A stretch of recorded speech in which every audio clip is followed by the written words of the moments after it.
Hey, I hope everybody's having a great day. Today, I wanted to talk about that amp behind me. Not the PV, that'll be for another day. Today we're going to talk about that Guitar Research half stack. It's a very interesting piece of equipment, and today we're going to go over it. We're going to go over the specs. At the end, we're going to give a sound sample, and I'll tell you if I think it's worth picking up if you come across one. So, the Guitar Research T64RS. This is a very interesting piece of equipment that was produced, as far as I could tell from my research, by Sam Ash, the company that was a competitor of Guitar Center and Sweetwater for a while. They actually had their own house brand that is called Guitar Research. I'm not sure if there's a relation between them and Schecter. Schecter now has Guitar Research. Don't know if they purchased the brand from them or if they just let the name expire. But essentially what we've got here is a 60-watt tube preamp head and a 4x8 cabinet. It is a 4-ohm cabinet with four 8-inch speakers at 60 watts. So this has a tube preamp. You can kind of see it in there maybe. I don't know, maybe not. And a solid state power section. So it takes the signal from your guitar into the tube preamp and then throws your tone and your signal to the solid state section, and that is where it amplifies and applies the EQ. If we go through the front panel here, you have two channels which are foot switchable. I am currently using this little Fender one-button switch. Channel 1, you have your gain, volume, which is a master volume, bass and treble. There is no middle control on the clean channel. And then on the other channel, you've got the same set of controls, but you also have middle. The channel 2 is more of an overdriven channel, so it's sort of like a Fender, I guess, in that way. And it has reverb. Now, I have not opened this thing up to tell if it is spring reverb or digital reverb, but what I can tell you is that, to my ear, it sounds pretty damn good. Let's go ahead and walk around the back of the unit here and take a look at the back panel. So if we look at the back panel, there's your foot switch. It does have an effects loop. There's your speaker out. Right there you can see 60 watt, 4 ohm by 4, T64RS. There's your power. Then if we come down here and look at the cabinet, 4 8-inch speakers, only 4 ohm mono jack available. This cab is slanted, sort of. It's a very weird piece of equipment. 4x8 is kind of odd anyway, but I will say it sounds pretty good for my use, which is just home recording. I've not gigged with it. I think it would get loud enough. It can be played quite comfortably at these volume levels that I have them set at right now. So right there at about 3 on the clean and at about, what is that, 1 or 2 on the volume, with the gain right in the middle.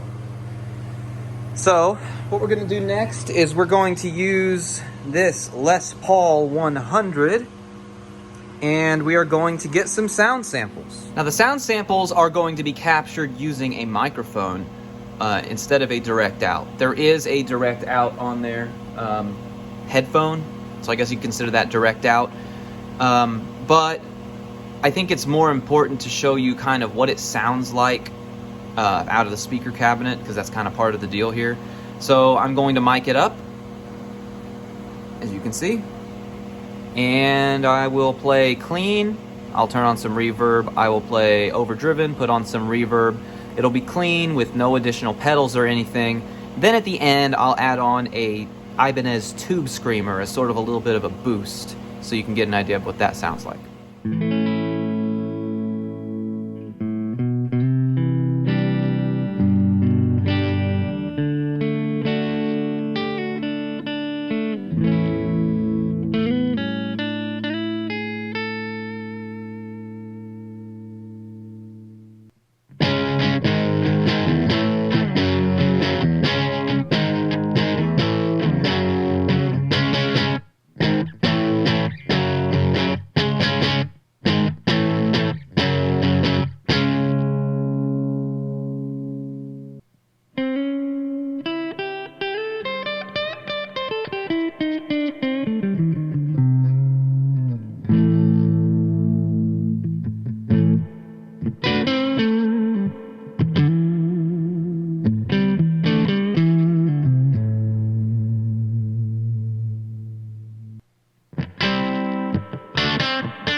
So there you have it. I hope it was informative enough for you.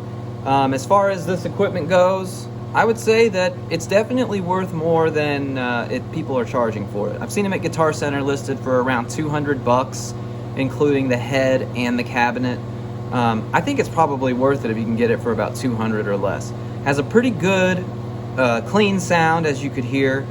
I think the reverb sounds pretty good. Obviously, you're not going to turn it up all the way or it's going to sound pretty bad.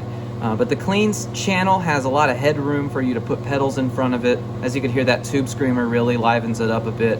The overdrive channel is interesting because the gain, I always keep it at about half for me. But if you turn it up all the way, it sounds really crazy. Think like Warp 7 by Hughes and Kettner or something like that. It's a solid state metal head. Something similar to that is what that sounds like. But dialed back at about half, I think it sounds pretty good. It gives you a pretty good overdriven sound. I think if you don't have a half stack, you've never had one, I think you could do a lot worse for $200. I mean, a lot of solid state combo amps are more expensive than that. And I would also go for this over a modeling digital amplifier, simply because you get the tube preamp, and I think it just sounds a lot better. The digital modeling has come a long way for the average consumer. I'm talking about like the Mustang LT25, Marshall Code, etc. You know, they're pretty good if you don't know what you want yet and you just want to try a whole bunch of stuff. You know, it gives you some options. But I don't really think they touch a real sound. I think this is great because you can add pedals to the front of it if you want. And also, it sounds great by itself. It's great for practicing. It's small, so you can have it at 1 and you can still hear it and it sounds pretty good and you're not going to blow your walls off. But if you do want to blow your walls off, you can turn it up a bit louder. So anyway, that was my review and an overview of the T64RS Guitar Research half stack. I definitely recommend picking one up if you can find one, but don't overpay. I would say about $200 is a sweet spot. You should definitely go for it. Thank you very much for watching. Have a great rest of your day.